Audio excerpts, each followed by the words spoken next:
You're listening to the We Are Libertarians Network. Learn more at wearelibertarians.com.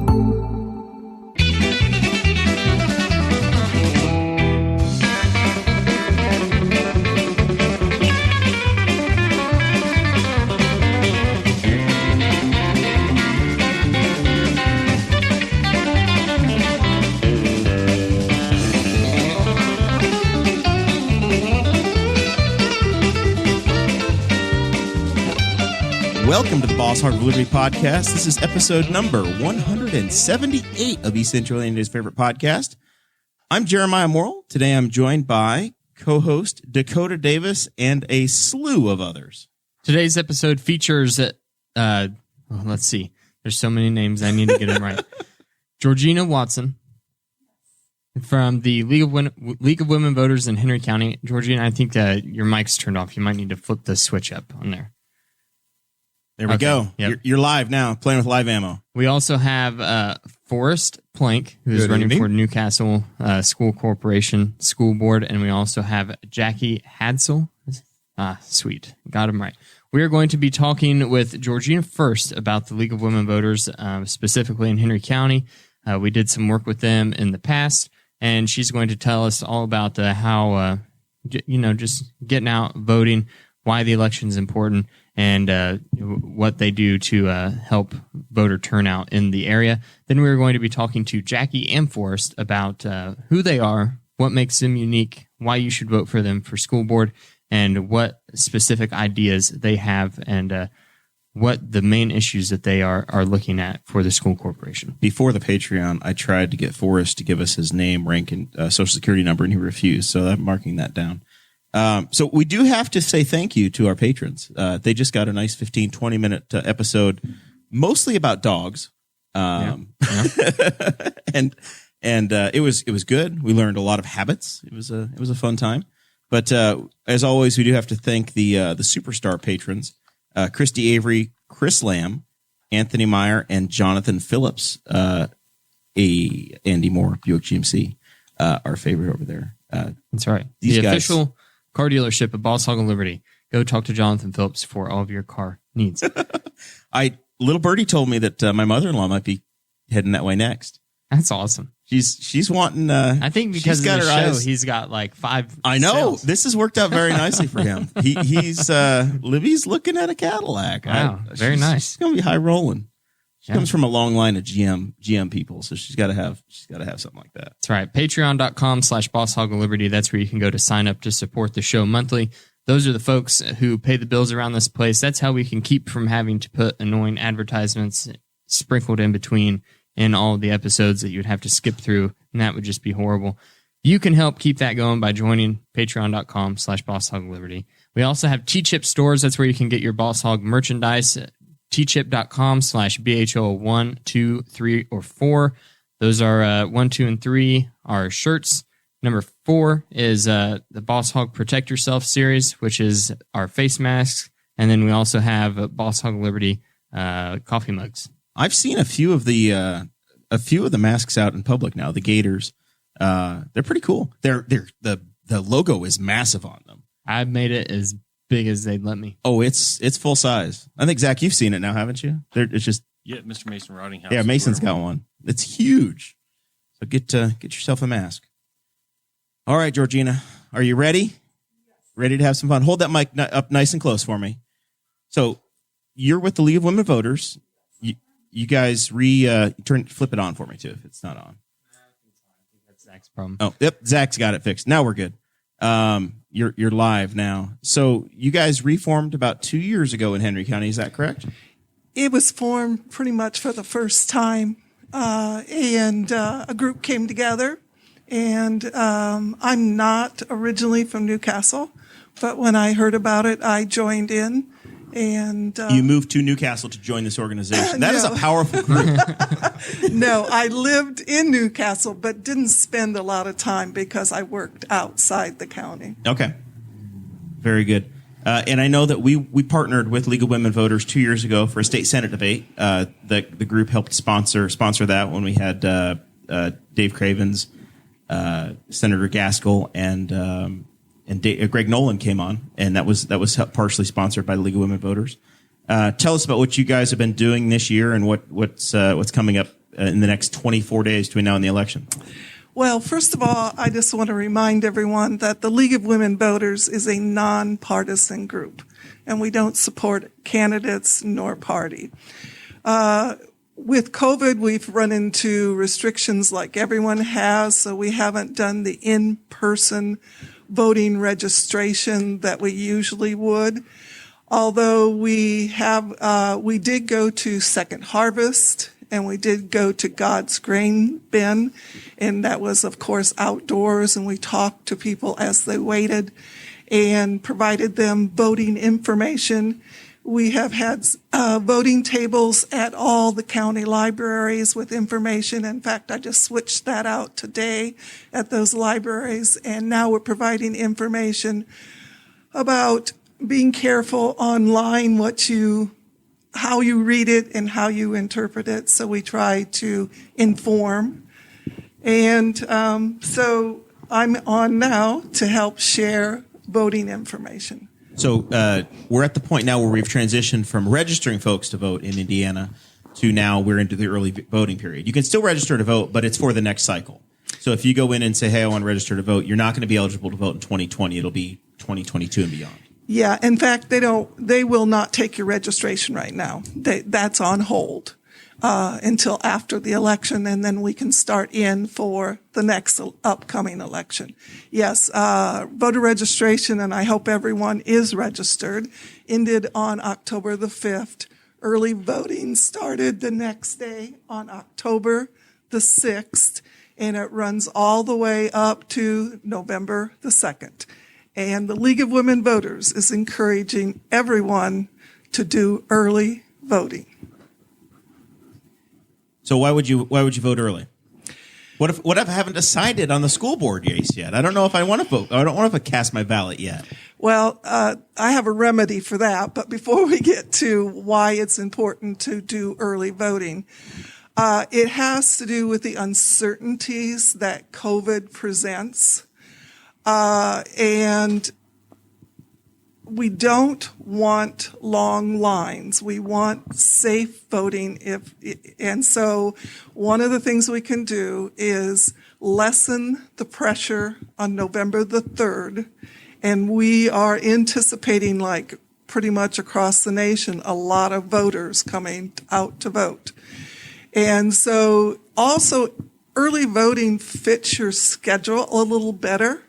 For instance, when Ivy Tech does open for early voting, their first day is October the 24th.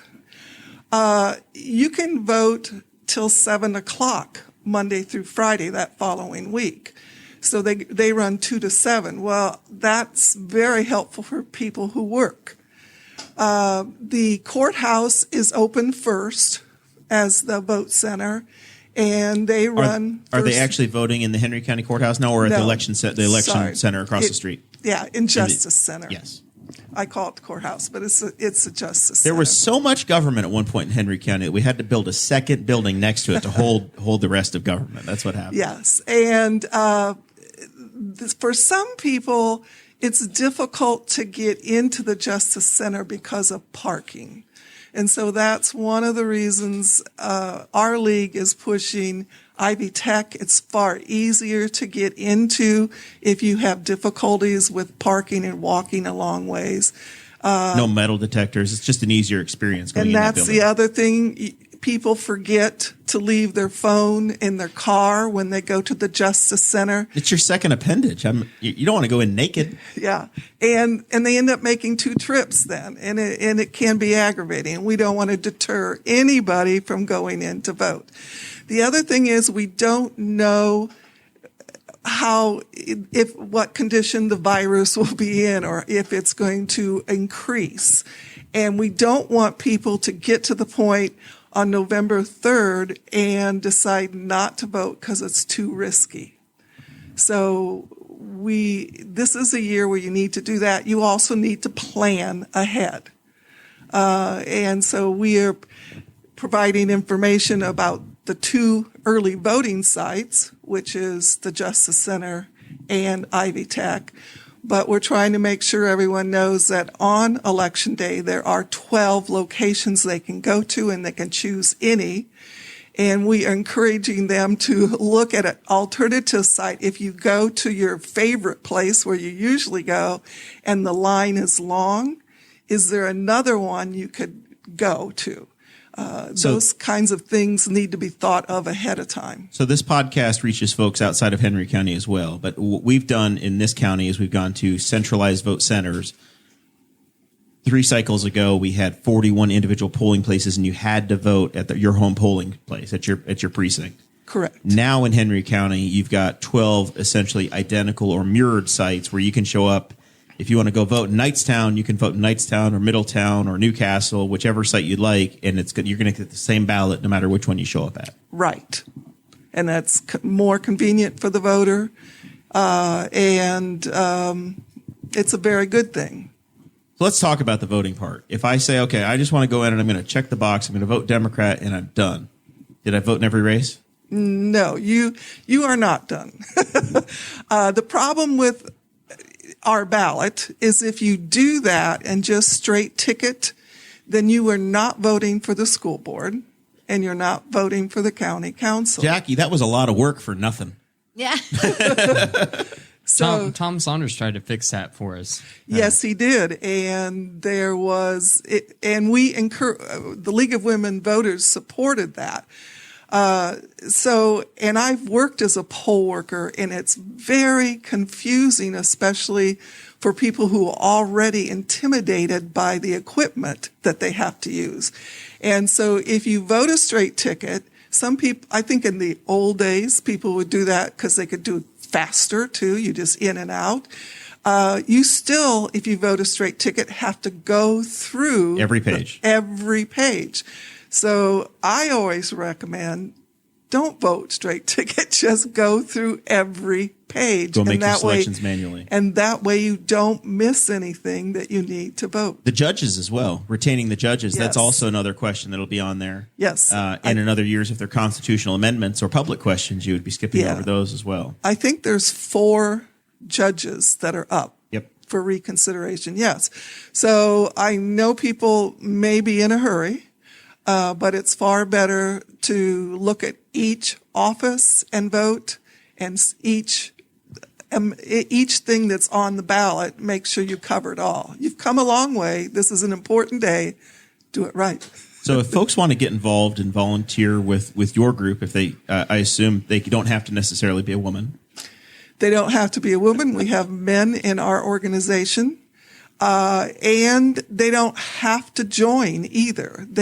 If they want to volunteer, just like during the registration, voter registration, we have a Facebook page, and it's a very good Facebook page for information. We try to keep that up to date with whatever's going on. So it's the League of Women Voters of Henry County, LWVHCOIN. Very good. And if you just Google it, if you look at, search it, you'll find it. And it's a good idea to watch what's happening because things are changing, even with voting. And one last question that I have for you, and you may have more, but I'll ask this. Is the county completely staffed with poll workers, good to go, no problems, or are they still recruiting? They're still recruiting. And that's one of the things that we are doing also as a league is we're reaching out to especially younger voters. Even as young as 16 and 17, they can volunteer. You can vote at 16 now? You guys have worked wonders. They can be poll workers. Oh, all right. They can't, and a lot of people don't know that. But if you're 16 or 17, now you have to get permission from your parents and permission from the principal. There's some steps to go through. And if you're interested, go to indianavoters.com and you will find the information about poll workers. But poll workers are paid $120 a day. Whoever's a poll worker, whether you're in high school or older, you have to go through training. So you can get the day out of school and make money. Yes, that's exactly right. And I think school board candidates ought to be running on this platform. well, and with COVID, this is a good way to step up and help your community. And we've left it, unfortunately, to older people, my age or older, to be poll workers. We just assume they're going to be there to do it. This is not the year for them to be there to do it. And younger people, 20s, 30s, I know people are working. That makes it difficult. But anyone we can encourage that feels safe to do so, to become a poll worker, it's a great experience and you learn a lot. Producer Zach, can I count on you? Yeah, I volunteered. I haven't been contacted by anybody, but I contacted the local election board and said, hey, I'm interested. And they took my information down. That's one. That's good to know. I had the day off for my job anyway, so I was like... That's sweet government money, man. You don't have to go to work. Like every time we invent an election day, you just get the day off. We're celebrating a guy getting lost on Monday. So you're supposed to buy mattresses that day, man. It's mattress day. Yeah. So as a government employee, that's like double dipping on election day, isn't it? Yeah, it's like jury duty. You have to give the money back, Zach. You can't steal from us twice. yeah, I've never been called for jury duty, so I don't know how it's going to work, but I don't know. I volunteered to do it. My company pays me for jury duty time, but I have to give them the $7 or whatever that they're going to give me. I think we get paid time off for jury duty as well, but I want to get called for jury duty. It sounds fascinating. I've never been called. You just want to sit there and be in judgment of people. I was a Rush County resident the one time I got selected, and I got to go down to the courthouse and then waited around for a few hours, and they said, you know what? They settled just before y'all showed up. I want to be on a grand jury. Then you get some time. Yeah. You're on there for like a while. So you can hope. Jaci, have you had jury duty yet? Yes, I have. Oh, how did it go? You can't talk about it. It's jury duty. It's after. She can write a book now. It's interesting. It sure is. You vote to acquit? The glove didn't fit. I don't remember. Oh, see, she's going. Well, it's I been don't over recall. 20 years. Oh. Did they remind you that you determine the facts and the law? That's my favorite part of jury duty. You're in charge of everything. Not in some states. I think it's the same Constitution. All right. Did I leave anything out, Jorgena? We just want everyone to realize that because a lot more people are voting using an absentee ballot and mail-in voting, the results of the election are not going to be really known in most races. And that doesn't mean there's anything wrong. In fact, that means things are right. They're taking the time that's necessary to do the counting. So there should be no misinformation about when things are delayed. That's to be expected. Election results aren't certified until the county clerk says that they're done, right? The first tabulation sheet that you see on election night that everybody reports and gives out is not necessarily the final vote total. Correct. So you may get some results from the county Sure. that are not yet certified. Yeah. That's the big concern, especially for the presidential election, is that on election night, we could have a different winner than what we have in the next week. I know in 2000 you were 4 years old, but everybody else in this room has lived through that nightmare once. That's why the Supreme Court thing may or may not become important. The other thing I'd like to add is there's been a lot of misinformation about voting by mail or absentee ballot. Oh, I got like 7 ballots in the mail. It's great. Yeah, well, I would be surprised if that's the case. Early vote often. Vote early until they make you quit. That's what. No, it is safe. There's no evidence that there is voter fraud or it's misuse. It's an old method of voting since the Civil War. It started the first time when the soldiers voted by absentee ballot. And it's unfortunate when people are concerned for their health that they're being deterred or frightened or shamed because they want to, be safe and use an absentee ballot. It is safe. They can request that ballot they have to apply for an application in Indiana.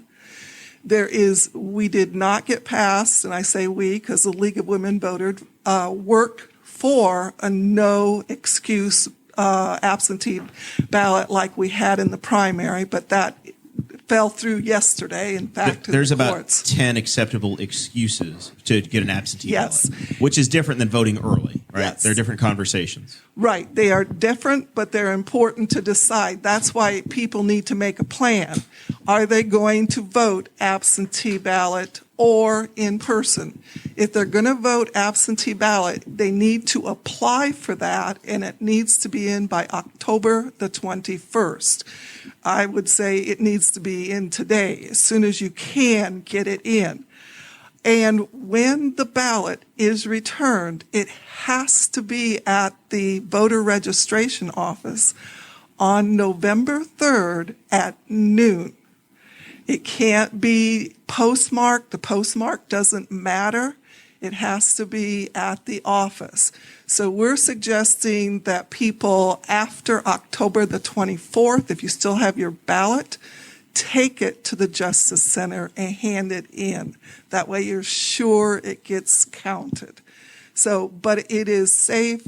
The state has in place ways to monitor your ballot. You can even watch and know when it has been counted.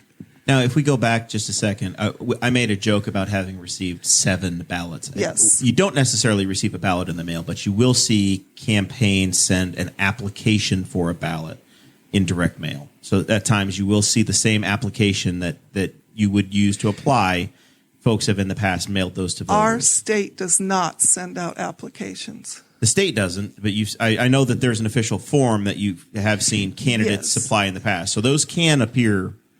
The procedure that's in place is that you have to request that application from the clerk, or you can go online to indianavoters.com, and there you can download the application and complete it, or the easiest way is complete it right online. And in fact, that helps the clerk. They're handling a lot of paper right now, and anything we can do to help the clerk's office would be great. Very good. Thank you for joining us. You're welcome. Exciting. I think I'm going to vote this year, Dakota. I'm pretty sure. I'm going to keep up my string. Haven't missed yet. I think I might sit this one out. I'm going to punch you. I'm going to threaten physical violence. All right. So let's turn our attention to the 2 school board candidates that are with us. Jaci Hansell sitting on my left. Sweet signs, by the way. If you're watching on the live stream, you've got the signs to help you keep track of who's who. On my right is Forrest Plank. They're both returning candidates. 2 years ago, they each ran for the Newcastle Community School Board. There was one open seat in the living inside the city limits district is what this is called. This time, there are 2 seats and 5 candidates. So you are 2 of the 5. Next week's show, I know at least 2 of the candidates are expected to come on. We're still working on the 3rd. So we're trying to begin our candidate series with this. This is a nonpartisan race. So school board races in Indiana, you don't have a political affiliation. We discussed that when we were talking about the voting and the importance of not doing straight ticket voting because this race is nonpartisan. But obviously a very important race. Anybody, you'll have to help me with this portion of it. If you go to Indiana Voters, you can pull your sample ballot and you'll see who's on your potential ballot or who your school board candidates are. I know that you're each on my board, but I don't live in city limits. So I assume that it's anybody in Newcastle Community School Corporation that gets to vote in your race? That's correct. Everyone within the corporation boundaries gets to vote for the at-large seats and the inside seats, and if there's an outside seat. Okay. And this time there are 2 school board seats here, and then there's an additional race as well. Is that right? There's one at-large seat that's uncontested. Okay. Very good. Y'all just decided to pile on the inside. Seems to be the case. At-large just seemed too hard. Is there any strategy in this? I'm curious.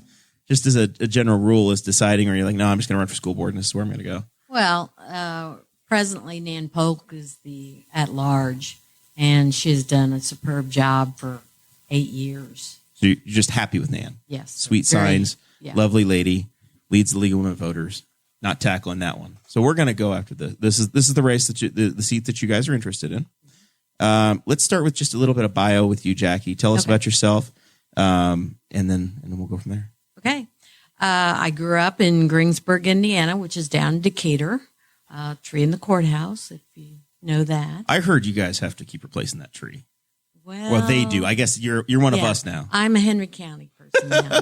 Have been for a while. Graduated from Greensburg High School, went on to Ball State, became an area music major. I got my first opportunity to interview for my very first job one night in the field house here, and Bob Shaver hired me, and I became the choir director for about 8 years. And my family came along, and that's a very demanding job as far as being a music teacher and having a young family. So a student told me that I was a pretty good listener and that I was easy to talk to. So they recommended that I look into being a guidance counselor. So I became a guidance counselor, went over to a neighboring school system that's where I met Jorgena many years ago, and was a guidance counselor at Hagerstown Junior Senior High School. Then I was asked to come back in 1999 when there was some turmoil going on at the middle school, junior high then, Parkview Junior High.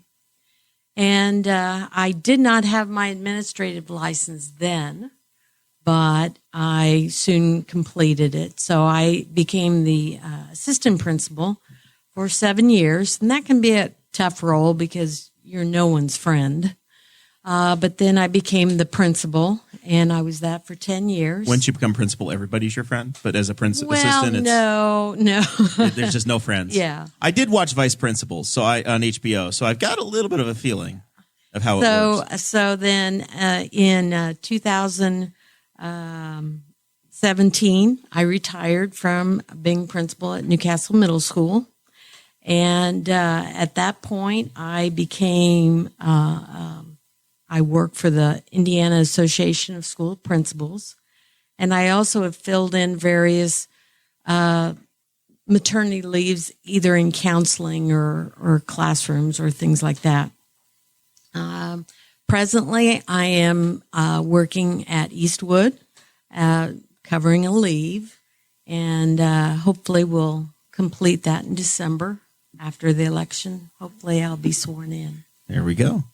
But I ended my career where I started it in the field house. So I felt very blessed with what Newcastle has offered me and my family. I've got 2 girls that have grown up through the Newcastle schools. One owns her own company. The other one is a education historical programmer in Bloomington.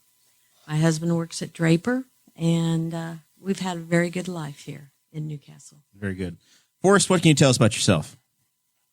I'm not from Newcastle originally either. All right. Born and raised in Knightstown, graduate of Knightstown High School. Work took me outside of Henry County for a few years. Went from Greenfield, spent some time in Cleveland, some time in Fort Wayne. Eventually settled back in Henry County in 2017. So after high school, I attended Indiana Wesleyan University, got a bachelor's degree in accounting as well as an MBA. I've worked in supply chain for the last 15 years, currently with Crown Equipment here in town as their materials manager. Prior to that, had international supply chain experience with a few different Fortune 500 companies around the area. Married, my wife, Kelly. She is an administrator, middle school principal at Northeastern Wayne Schools. She's been a classroom teacher, middle school English, principal at an elementary. So I've been on the other side of the spectrum in terms of seeing the toll that education takes on the teachers and administrators. And really, it's the involvement in the school that got me passionate about education. Don't move. Just stay where you are. I'm just going to help you just slightly. You're fine. Is that better? Yep, that's better. All right. So my wife's first teaching gig was with Southern Wells Schools up in Wells County. Little small farm school, kind of like Tri-High.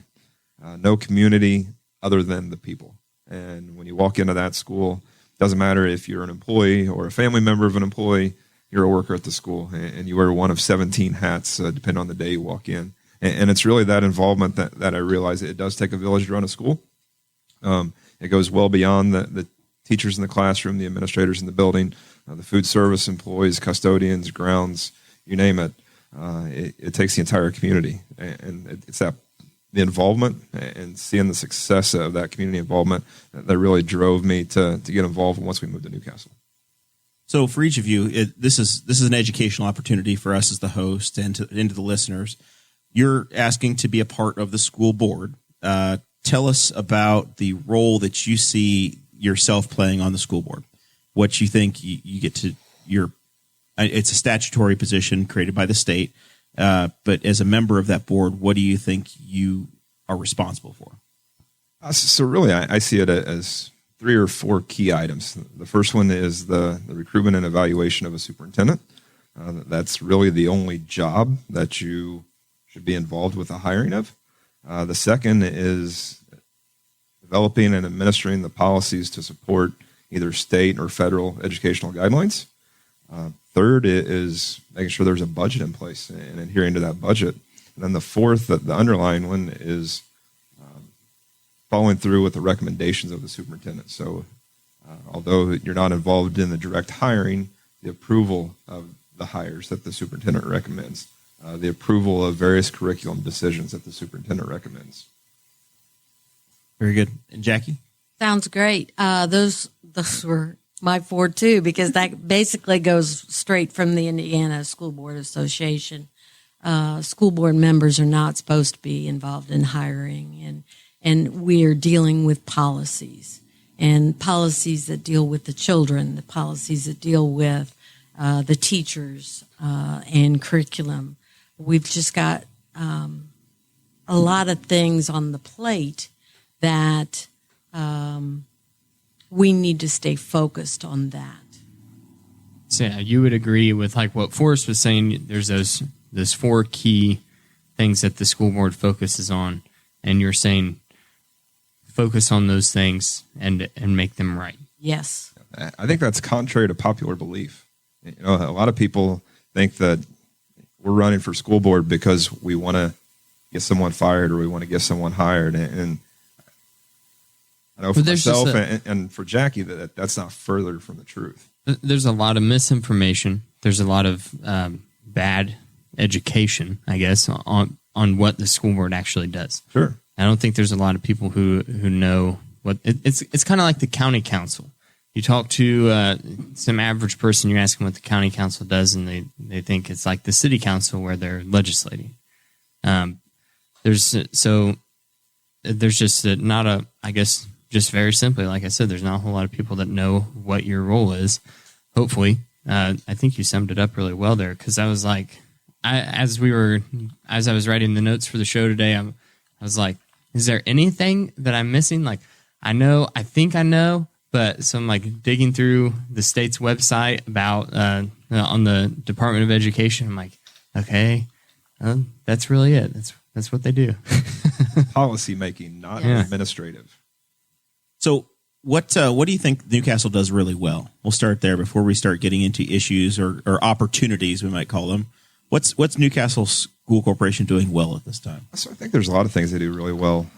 First is some of the educational offerings, career readiness. You look at their career center, I think there's 18 vocational programs that students can choose, and the other schools in the county, and not just within Henry County, some of the adjoining counties get the benefits of their career center as well. So the career readiness, the availability of programs. Forrest is, for whatever reason, you are like the absolute nightmare for miking up, and I can't figure out why. You don't move. You're just a lovely guy, but you are a nightmare. I think close. You take. I know away. What's happening. This is just inside baseball. I think you're turned slightly, and I don't have the mic right in your face, so you're talking across it. Is what's happening. Try again. You just go, and I'll just pretend like I'm Mr. Boom Mike over here. You're throwing me a curveball here. That's okay.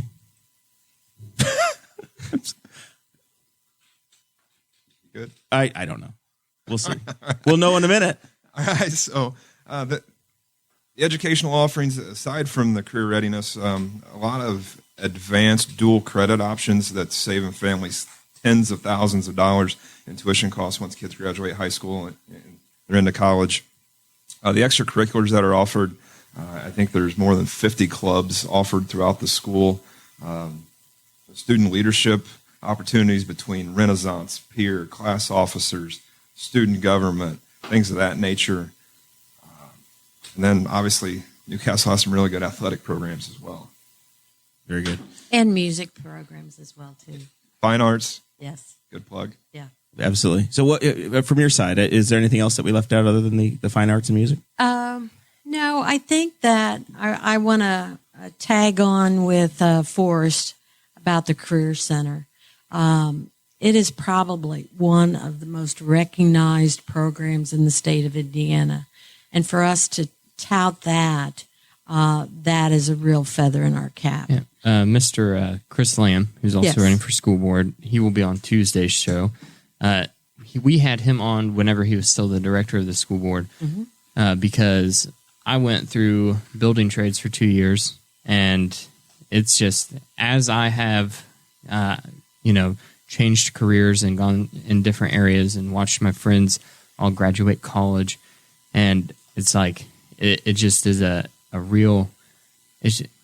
The older I get, the more valuable I realize having the Career Center was in Newcastle. Oh, yes. It's a big deal. Because, for example, I had a student had thought he wanted to be a doctor, and he got involved in the Career Center and realized, I don't want to do that.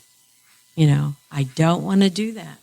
And then was able to switch for his senior year and found something exceptional that he wanted to do. Gives them early exposure, like no risk exposure, essentially. Yes. With our vet program, they're able to get more direct line into the Purdue vet program.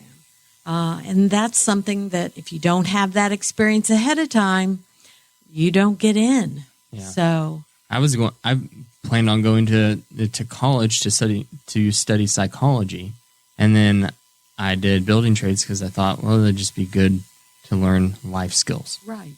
And then I was like, I really like this. and those life skills are spot on. So my day job at Crown Equipment, we typically have 3 to 4 interns a year coming out of the machine trades class that come in and work in the plant. And for the guys out on the shop floor, it is about the life skills. There's much more to learn in the CNC program and how to run the various types of machines as it is learning what it's like in the real working world. So teaching them about the benefits that come along with the job, the 401k, the health insurance, saving your earnings, things of that nature. And, a role like that is enabling some of these kids to sign on as soon as they come out of high school, making a very good wage at 18 years old. Yep. And then you also mentioned the arts department, and so which I think it's really good. We've seen in other areas, not just specifically in Indiana, but across the country, where different schools and different corporations have had to increasingly cut all of their arts programs. Right. It's just being whittled away as something that's not important. But also, speaking as a band kid myself, I loved band. I absolutely loved it. I played a ton of different instruments because it was something different, and I feel like my whole entire education benefited from the fact that I was also learning that one other thing that wasn't just the monotony of sitting at a desk doing schoolwork. And those are the things that, for many students, hold them into school. For sure. some kids, it's athletics. Some kids, it's band or choir. For some kids, it's getting all the AP classes that they can ahead of time so that they can save down the road for their parents. We had, I believe, about 20 students last year get an associate's degree before they even got their high school diploma. And that's amazing. So there's a lot of things that are happening that are going well here in Newcastle. So there's something that's triggering you to say, hey, I want to run for school board. You have to see a need or a reason why changes need to be made. Right. What can you speak to on that side, Jaci? Okay, there are two main reasons, and I can't say that one's higher than the other. One of them is making sure that the education is still being followed in the best practices. With this pandemic that we've had, many students have stayed at home for a while. That's not been the most beneficial thing for all students. So we need to look at those policies and look at those programs and follow through to see what is working and what is not. For some students that are maybe have school phobia, this has been great. But the other students that just want to stay at home, thinking that it was going to be like last spring's e-learning, the virtual academy has been very demanding, and then that's made it pretty tough. I've seen a lot of students come back where I'm at right now at Eastwood. The virtual academy is not the same as the e-learning was at the end of last year. By no means. And, that we need to make sure that we have strength with that learning. The other thing is safety. A big thing is that several years ago, before the pandemic, we were having all kind of violence around the country with school visitors or shootings and things like that. And back in 2016, Newcastle jumped on board. They wanted to get all of our entrances double safe, double locked doors, they took care of the high school. They took care when they were renovating that previously. The middle school is going through it now, and I can't wait to see that as being a former principal there. And then they went to Westwood and Riley and Wilbur Wright, and then it stopped. So we still have more elementary schools. Yes, we do. We have Eastwood and Parker and Sunnyside. And Sunnyside is kind of an up-in-the-air building right now anyway, trying to figure out how they're going to continue programming in that building. But Eastwood and Parker, and those are probably our two largest elementary schools, do not have double safe door locks. And two of our most economically diverse. Yes. And, I think we need to follow through on that. There's been some drawings. They've looked at a couple different ways of addressing the issues. And I just think they really need to listen to the administrators of that building so that they get what they want and what they see that will be workable for 20 years. Because we won't get, we don't get that kind of money every year. You don't get that second crack at the apple to do this a different way. No, not at all. How about for you, Forrest? What's motivated you? What are the opportunities? So since she was just speaking of security, I'll talk to that one first. So I think it was February 2019, the school signed a continuing general obligation bond to set aside money to pay for the secure entrances at both Parker Elementary and Eastwood Elementary. Same time, they talked about funding for a high school weight room. So the board's defense is that they have money earmarked for the secure entrances, but the fact of the matter is, here we are nearly 2 years later, and we don't have secure entrances yet at those two elementaries, but we have a nice, beautiful weight room. And the weight room it's phenomenal. I think it's a nice addition to the field house. But I don't think that decision was made. The weight room could also add to security. If you look at the school documentation, it was marked as a safety and security improvement. Wow. Okay. Which I would disagree with, and I disagreed with at the board meeting when they discussed it. Dakota expects the kids to defend themselves. I think. We grew up tough at Tri. County schools. Yeah.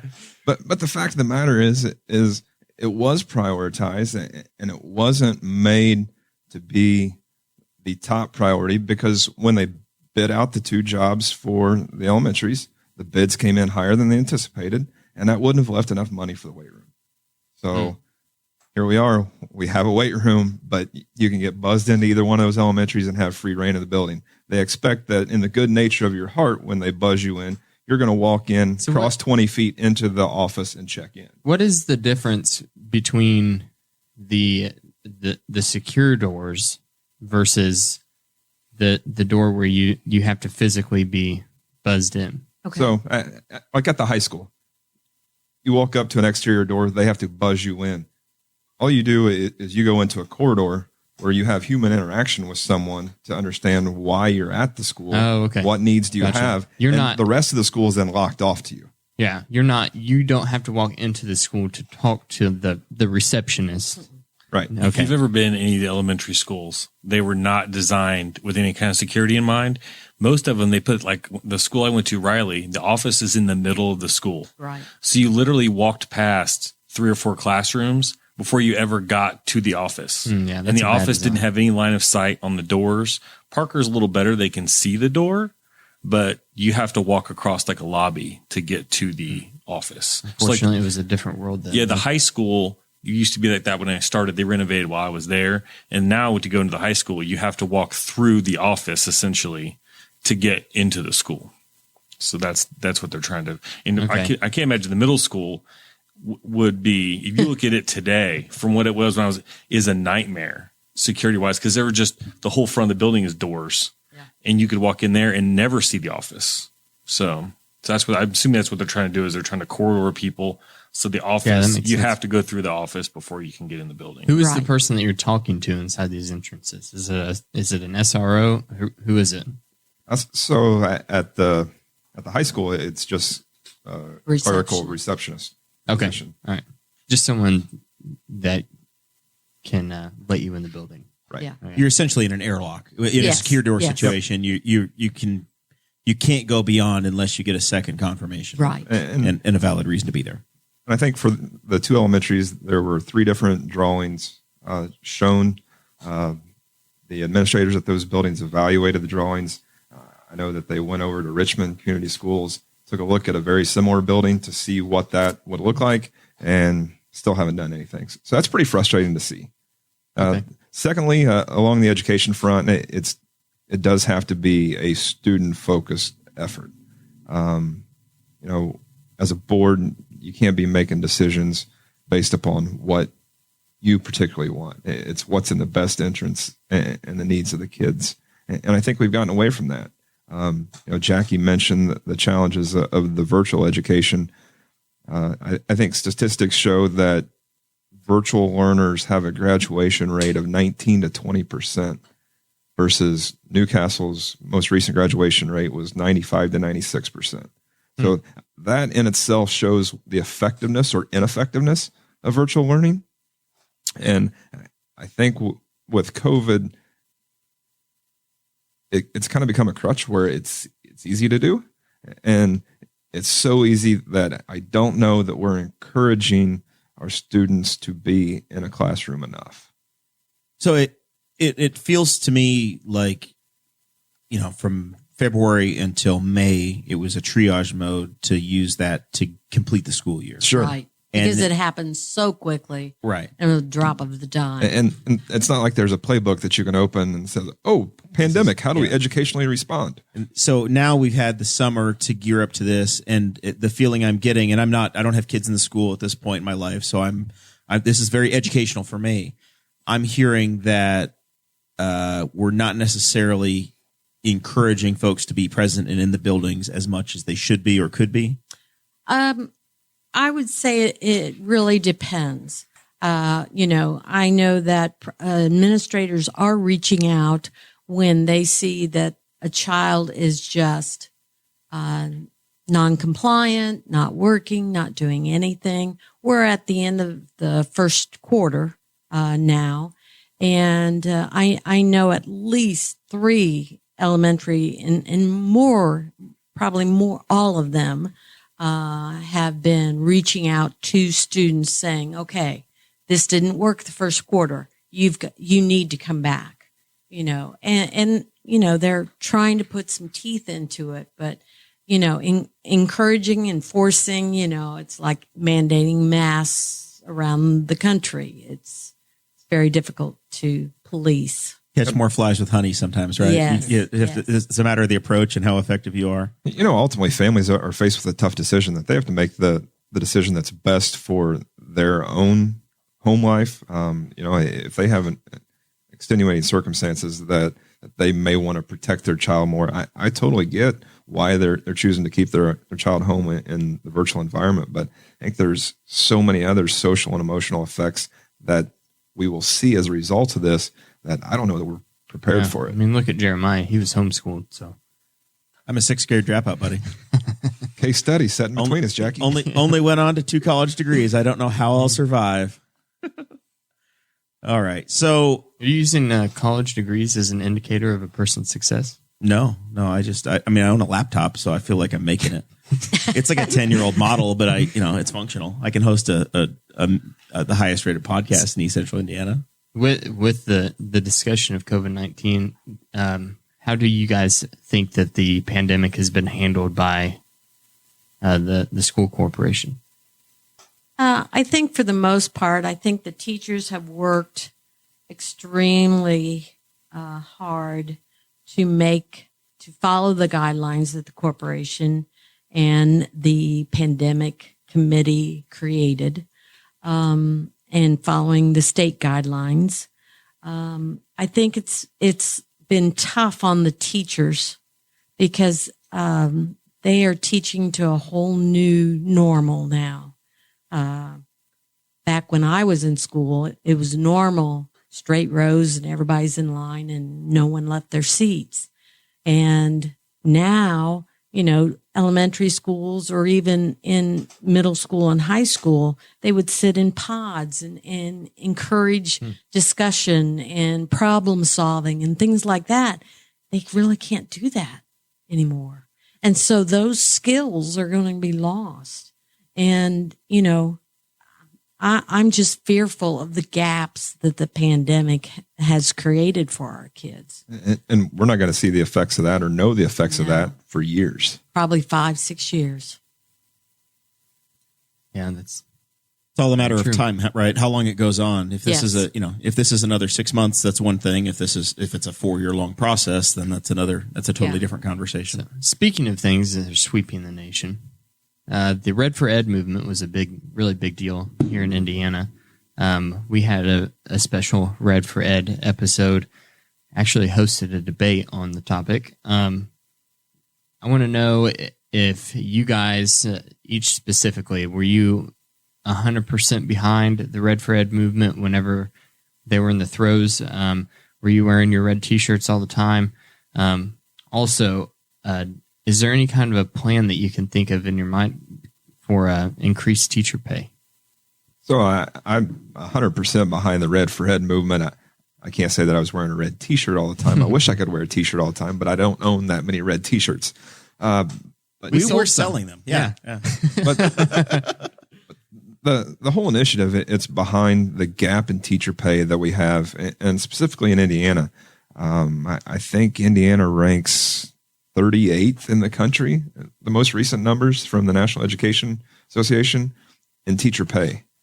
And, meanwhile, it's 53% of the state budget in education. Public education, not going to teachers. Yeah, exactly. But, teaching jobs aren't going away. Well, it's not going to vestibules either, apparently. Can't get one of those. No, it's not. Well, we have some fancy sports stadiums around the state, though. We do love basketball. We do. And it's not a dig on sports at all, but maybe some misprioritization. But, back to the Red for Ed movement, the power of all the teachers and educators showing up at the State House, I think, was phenomenal. I think 2 of their 3 main priorities ended up getting passed through legislation this year. So that was great. Hold harmless on testing was one. Yep, for 2 years. Right. It's not a permanent thing. It's just 2 years. But really, the state still didn't do anything about moving the needle on teacher pay. And I think the number that the Indiana State Teachers Association is going for is an average of $61,000 a year, an average. And for reference, Newcastle's starting pay with their most recent salary increases as of last year's $38,000. with a top pay of 68. And the State Teachers How long do you have Association, to work to get to 68? Long time. a long time. Yeah. And I don't know if teachers entering the field now would ever make it to 68 with the pay structures that are in place. Okay. So you asked the question about how do you increase that? And at a local level, you don't have a lot of options. A lot of it is legislature driven into how much money the schools can collect. So how do we influence it locally? We have student enrollment to drive it up, or changing your operation funding. The school corporation likes to tout that our student to teacher ratio is the best in the county. I think it's like 13 and a half students per teacher. At the state level, it's 17. Well, do we have some efficiency loss there that's costing us money that could be going to our teachers? Yeah. Enrollment. Sorry. So from an enrollment standpoint, once the state opened the borders a few years ago to where students can essentially go to any school they want to, we lose 400 students who live in the district to other schools, whether it be an online type charter school or a neighboring school. We're only getting 200 students from outside the district in. So at roughly $7,000 per student coming from the state, that's $1.4 million in operating money that we're losing every year just because of students having a choice to go somewhere besides Newcastle. So, if we can market to increase the enrollment at Newcastle, work with the EDC to bring more jobs to Newcastle, work with the Chamber of Commerce to bring more jobs to people, or to bring more jobs to Newcastle. That gets people in the community. It gets younger people in the community. It increases our birth rate, which is declining in the area, which then ultimately increases the enrollment, increases the funding. The funding then leads to more money you have to pay and provide for the teachers. So you talked about some of the costs that are there, and Jaci, you mentioned that we have an elementary school that the future of it is in question. Is that a part of the conversation as to, hey, what we have to deliver education to the people in the corporation, but how do we use the buildings that are there and the facilities we have most efficiently? Well, excuse me. That's always a kind of a slippery slope with public school buildings, because if someone wants to come in, if we would close the building, they could come in and purchase it at a ridiculously low rate of usually $1. Someone as in a charter school. Yes. And, I've been involved with some charter schools in my time too, and they receive some absolutely large amount of monies when it comes to various things. But I think that with the Sunnyside issue, I think right now they're working to see what the change is going to happen to that Sunnyside area. Hopefully with new employment coming into the community, there are beginning homes there. So they're hoping that will grow. But like it was discussed on the long-term planning committee that Forrest and I both sat on for many months and worked on, and they made some decisions with that to hold on to it, keep using it for the time being. Now, what the future may bring in the next 2 years, 4 years, that is yet to be seen. So part of the renovations of the middle school, if you're not aware, is to bring the 6th grade classes into the middle school. So presently it's 7th and 8th grade. In the future, once that renovation is complete, we'll have 6th, 7th, and 8th grade, thus freeing up a grade from every elementary building that we have, with the exception of Sunnyside, since it's only going up to 4th grade right now. So that will then change the landscape of each of our elementary buildings from a capacity standpoint. And the hope is that we can extend the pre-K programs into each of these elementaries, because the pre-K programs, whether it's people from out of district or people within district, get their child in the building as early as they possibly can, and that they'll stay, and that'll help drive up our enrollment. Now, if you open up a pre-K program, do they get the $7,000 that the state would provide for somebody that's in kindergarten, or is it you have to charge a rate, and then at that point they're in the system and then they carry on? The state funding is different on the pre-K and K level. So that's also kind of a rockiness of how much funding is coming through. I'm not sure what is being done at Parker's pre-K right now. They experimented with it starting last January, and then, of course, March 13th, it all closed. So the moving target. Yes, it is. I hope this is the only election cycle in my lifetime that we have to deal with the pandemic. This is beyond anything that anybody was prepared for, and we're all. I don't want to say we're making it up as we're going along, but we're doing the very best we can as we go along, trying to make it all work. Every day it's something new. You asked about the school's preparations for it. I think they've done a phenomenal job with the playbook they have at hand, which is a blank sheet. Nobody knows what the right decision is, and it changes from day to day, even hour to hour at times. So, I have to commend the school for the program that they put in place, and they've stuck to it. If you look at, Indianapolis schools are just now returning students to physically being in the building. So 9 weeks behind that, they've been at home, and it's sad, but we don't know what the home lives are like for some of these students. That school is their hope in life, that they can get away. It's their escape, and that's been taken from them, and that's so unfortunate. And because of my work with the Principals Association, I've been involved with different corporations around, and visiting some just as recently as yesterday. They are changing yet again. So it's a daily thing, and some corporations have changed. And that doesn't give students the stability they need. They need stability. And I think for the most part, Newcastle's doing very well with that. There's some areas that we just need to bump up with it. So whenever we did our debate on the Red for Ed issue, we had Rob Kendall from 93.1 WIBC, who was anti-Red for Ed, and then we had Alicia Hayes and Criswell. Yep, not Hayes. We had Alicia come on, and she's a teacher. She's at the State House, and they just kind of talked through their differences, had a discussion about it. One thing that they had a big agreement on was get the state out of the classrooms, the standardized testings, and let teachers do their jobs. Mm-hmm. Now, I know that the role of a school board member is to carry out the state's the obligations that the state has for education. One of those things right now is standardized testing. So it's not like you can get elected and say, you guys don't have to take tests anymore. Cool. Yeah. Well, you could try it. It'd be an experiment. I don't think it'd work too well. Yeah, you'd lose federal funding. But is that something that you would? I mean, we are fortunate enough here with Tom Saunders. Tom came on this show a few times, and we talked to him a multitude of times about straight ticket voting. And then the next legislative session comes up, and lo and behold, Tom Saunders introduces a bill to end straight ticket voting in the state of Indiana.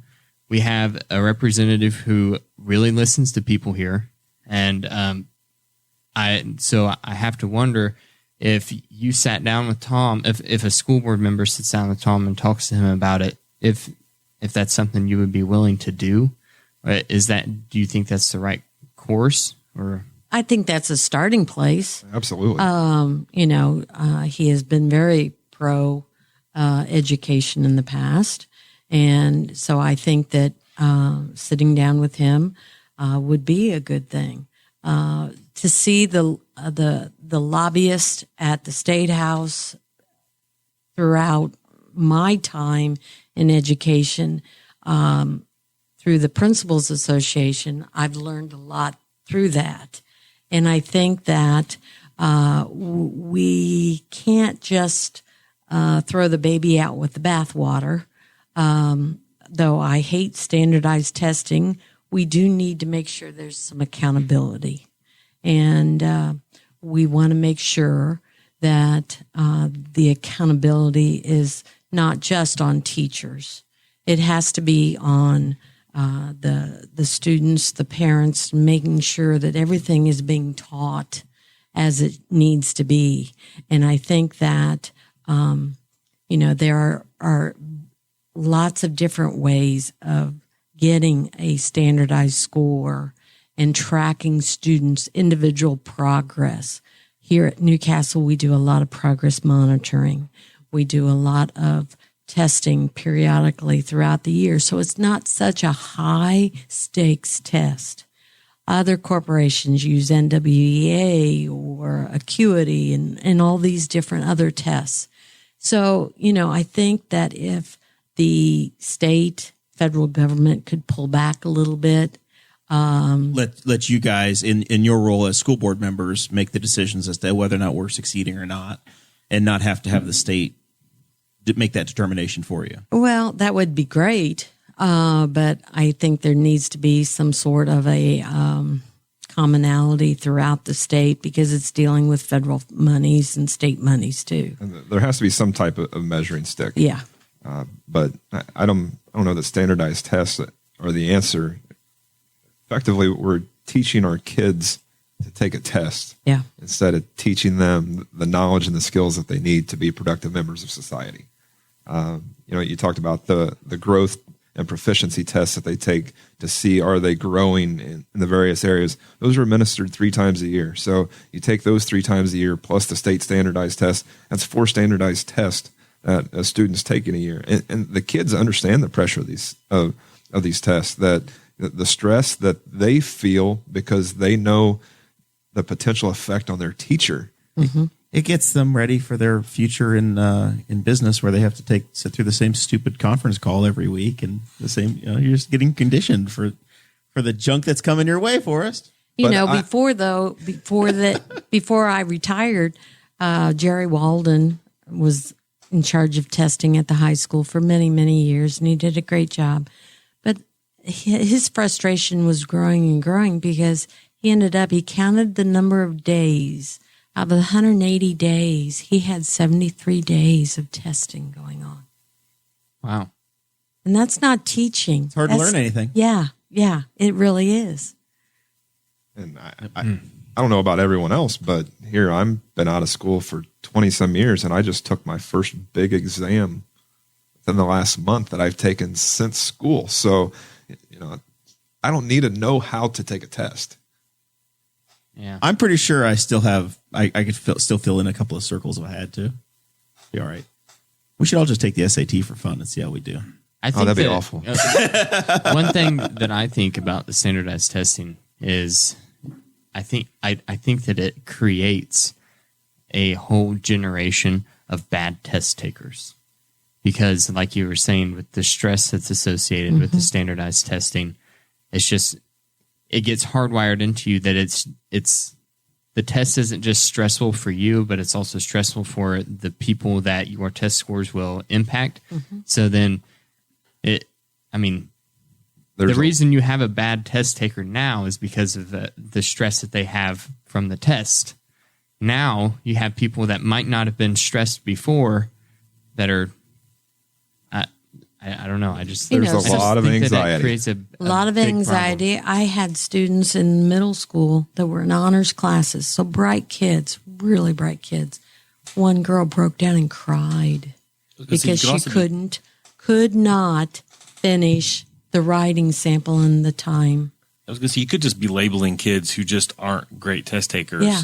And that's just cause some kids I was a good test taker in school. Like, if you give me a test, I'll do pretty well on it, and I'll probably be like one of the first people done because I don't have that anxiety when I go into a test.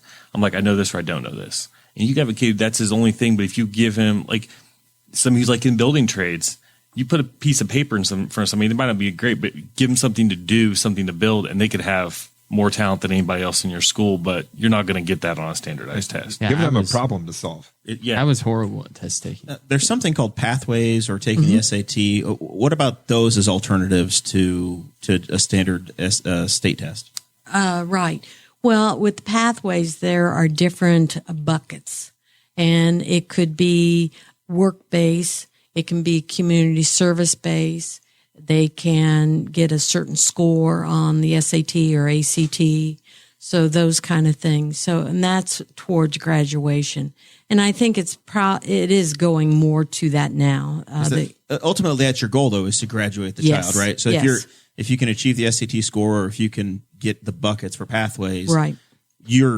Is that the metric that you need to say, yes, federal government, yes, state government, we're doing our jobs as a school corporation, so let's get rid of this high stakes stuff. Yes. But, and with the high stakes stuff, what about the children that are special needs? Why have a child that is not able to tie their shoes have to take these high stakes tests? There's no exemption? No. The schools get a certain... I knew for 3%. There was another test that they could give those kids, but it was a certain percentage of their population. You have a situation like Newcastle, where Newcastle is kind of like the special education hub for those kids. They bring in kids from other schools. They're in that kind of severe and profound. So Newcastle would run out of those before other schools would, because they actually had they had that population kind of concentrated in their school. So there was a certain percentage, but it's pretty small. That sounds like the school corporation doesn't have the control. The state's once again pushing down, saying this is what you're doing. There is so much that the state has the control of. That the school's really the puppet. And the school's really doing the best that they can, because they're pooling their resources to get these kids into an area where they can get what they need. But in doing that, then somebody's kind of like they're taking the bullet. So you've got, this is where the conversation that Dakota alluded to with State Representative Saunders, but we also have 2 state senators in that represent Henry County as well, which I would hope that the school board members have relationships with those elected officials that are making those determinations. Nan Polka is the legislative representative on the school board, and she's phenomenal with that. Yeah. Everybody can have you got to have the cell phone numbers. Got to text them. Call the bat phone. Let them know. You're killing me. You're killing me. This is why. I don't know. If people realized, and this is something I learned through the Principals Association, when they are informed of a hot topic is if they've heard from 10 different people. Yep. 10 people. Some very effective legislative lobbying can be done by a handful of folks if they're involved. Right. I'm involved with Purdue University and the College of Agriculture, and they have a program called PCARROT where they have 5 or 6 activists in each county that are responsible for having those relationships. And when the issues that come up for that organization matter, they get in touch, and usually their things come to the front and get taken care of. Setting up a similar organization for the local school boards with regular citizens probably are an interesting path, a way to get some things changed and done. It sounds like you got some consensus. You know what the problem is, and it sounds like it's the thumb of stuff running downhill. Mm-hmm.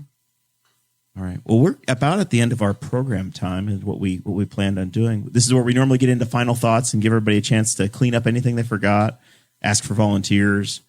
You're running for office, so I'll tell everybody that these signs weren't free. So they're probably raising money still. And maybe they'll want to do some direct mailers or get on the radio or do some other stuff. So they're probably collecting money too. So I'm going to shamelessly say that you can connect with these folks and probably help out with their campaigns.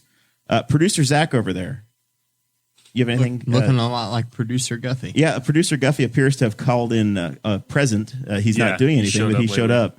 Were you doing so poorly that he had to come by?